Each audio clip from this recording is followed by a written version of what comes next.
Bell तो हम सबको पता है कि अगर कोई अरेस्ट हो जाता है तो फिर वो बेल अप्लाई कर सकता है और वो रिलीज हो जाता है। लेकिन कितने तरीके की बेल जो है वो हमको सीआरपीसी और बीएनएसएस में दी हुई है, कई तरीके की है। उनका अलग अलग सिनेरियोज में वो दी जाती हैं और अलग अलग सेक्शंस में दी जाती हैं, ठीक है। तो सबसे पहले हमारी जो आती है वो आती है रेगुलर बेल। कोई भी अरेस्ट हुआ है नॉन बेलेबल ऑफेंस के केस में, तो फिर वो बेल के लिए अप्लाई कर सकता है। जुडिशियल मजिस्ट्रेट के सामने अगर करेगा तो वो इन सेक्शंस के अकॉर्डिंग करेगा। अगर वो हाई कोर्ट और कोर्ट ऑफ सेशन के से बेल की लिए अप्लाई करता है तो वो इन सेक्शंस के अंदर करेगा। पहला वाला सेक्शन सीआरपीसी का है, दूसरा वाला बीएनएसएस का। पूरी स्क्रीन पर इसी तरीके से मैंने लिखा है। फिर देखिए दूसरा आता है हमारा डिफॉल्ट बेल। डिफॉल्ट बेल नाम से समझ में आ रहा है कि किसी का डिफॉल्ट है। तो किसका डिफॉल्ट है? पुलिस वालों का डिफॉल्ट है। क्या डिफॉल्ट है? डिफॉल्ट ये है कि अगर पुलिस वालों ने टाइमली चार्जशीट फाइल नहीं करी। टाइम कितना दे रखा है? 90 और 60 डेज 187 में दे रखा है, ठीक है।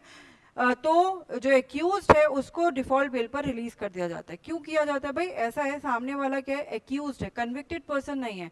चार्जशीट तुमने फाइल नहीं करी है तो ऐसा तो है नहीं कि पूरी जिंदगी भर उसको जेल में बंद करके रखेंगे। या तो उसकी इनोसेंट को, मतलब उसको गिल्टी प्रूव करो। तो since he is not proved guilty yet, तो वो टाइम मतलब अनलिमिटेड पीरियड के लिए जेल में नहीं रखा जाएगा। चार्जशीट फाइल नहीं हुई है 90-60 डेज के अंदर, तो फिर एक्यूज क्या होता है? डिफॉल्ट बेल पर रिलीज हो जाता है। फिर बात आती है मैंडेटरी बेल की।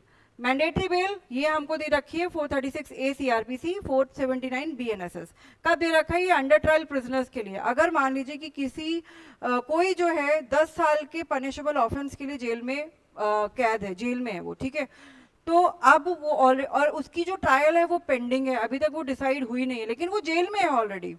अगर उसने हाफ ऑफ द पनिशमेंट को ऑलरेडी जेल में काट लिया है, यानी कि 5 साल उसके कंप्लीट हो चुके हैं, ठीक है, तो फिर वो मैंडेटरीली क्या हो जाएगा? उसको कोर्ट से बाहर रिलीज, बेल पर रिलीज किया जाएगा। इसीलिए को हम कहते हैं मैंडेटरी बेल। लेकिन इसमें और भी चीजें हैं, जब हम ये सेक्शन स्पेसिफिकली पढ़ेंगे तो और भी जो कंडीशन दी हुई हैं उनको हम पढ़ेंगे। फिलहाल के लिए आप यही समझो कि जब हाफ ऑफ द पनिशमेंट कोई अंडर ट्रायल प्रिजनर कंप्लीट कर लेता है तो उसको रिलीज कर दिया जाता है। इसी को हम कहते हैं मैंडेटरी बेल।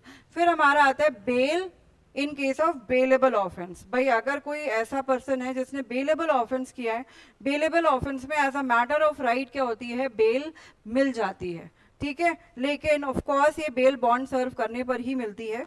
बेल बॉन्ड मतलब कि सिक्योरिटी वगैरह देनी पड़ती है तभी वो रिलीज होता है। तो these are the types of bails जिनके प्रोविजंस मैंने स्क्रीन पर लिखे हुए हैं, इसको जॉट डाउन कर लो। और मैंने आपको उसका पर्पस भी बताया है।